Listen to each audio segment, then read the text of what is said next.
సమకూర్చాలి. బడ్జెట్లో ఏ విధంగా దాని సమానంగా ఇప్పుడు 1,34,00,000 మంది ఇక్కడ ఉంటున్న ప్రదేశంలో ఆ స్థాయిలో నిధులు పెట్టాలని గత సంవత్సరం కూడా చూశారు అధ్యక్ష. మొట్టమొదటిసారి తెలంగాణ రాష్ట్రం ఏర్పడిన తర్వాత మొట్టమొదటిసారి 10,000 అండ్ అబోవ్ బడ్జెట్లో పెట్టడం జరిగింది. ఈసారి కూడా సైంటిఫిక్గా అనలైజ్ చేసి ముందుకెళ్ళటం జరుగుతుంది అధ్యక్ష.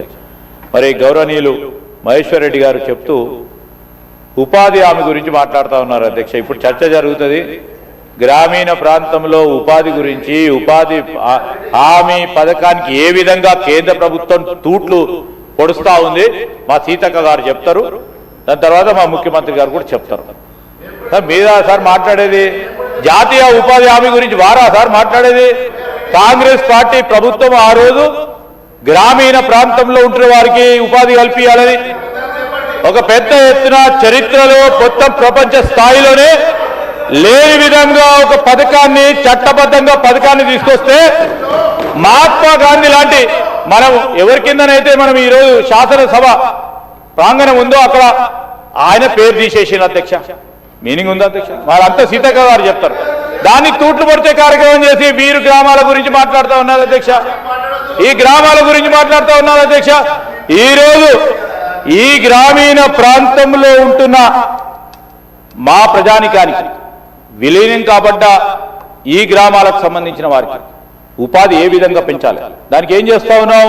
వారిలో నైపుణ్యం పెంచడానికి, పరిశ్రమల్లో ఉద్యోగాలు కల్పన చేయడానికి ఈ రోజు ముందుకు పోతా ఉన్నాం.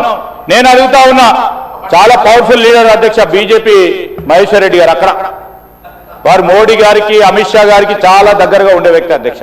నేను వారిని కోరుతా ఉన్నా అధ్యక్ష, ఏ విధంగానైతే కన్విక్షన్ తో మహాత్మా గాంధీ జాతీయ ఉపాధి పథకం తీసుకొచ్చామో అర్బన్ ప్రాంతానికి కూడా ఉపాధి హామీ పథకం తెమ్మనంటున్నాం అధ్యక్ష. మేము చేసే కార్యక్రమం మేము కూడా తోడ్పాటు చేయడం జరుగుతుంది అధ్యక్ష. ఈ రోజు మేము కూడా ఈరోజు ఎందుకంటే వారు చెప్తే అక్కడ వినే కూడా అవకాశం ఉంటుంది అధ్యక్ష. దయచేసి వారిని కూడా దీని గురించి కూడా ప్రస్తావన చేయండి. ఉపాధి ఎవరికైతే పోతుందో వారికి ఏ విధమైన ప్రత్యామ్నాయ ఉపాధి కల్పించాలనో దానికి ఆలోచన చేసి ముందుకెళ్తామని మీ ద్వారా గౌరవ సభ్యులకు తెలియజేస్తూ ఈ 3 బిల్లులను కూడా ట్యాక్సెస్ ఏం పెంచలేదు అధ్యక్ష.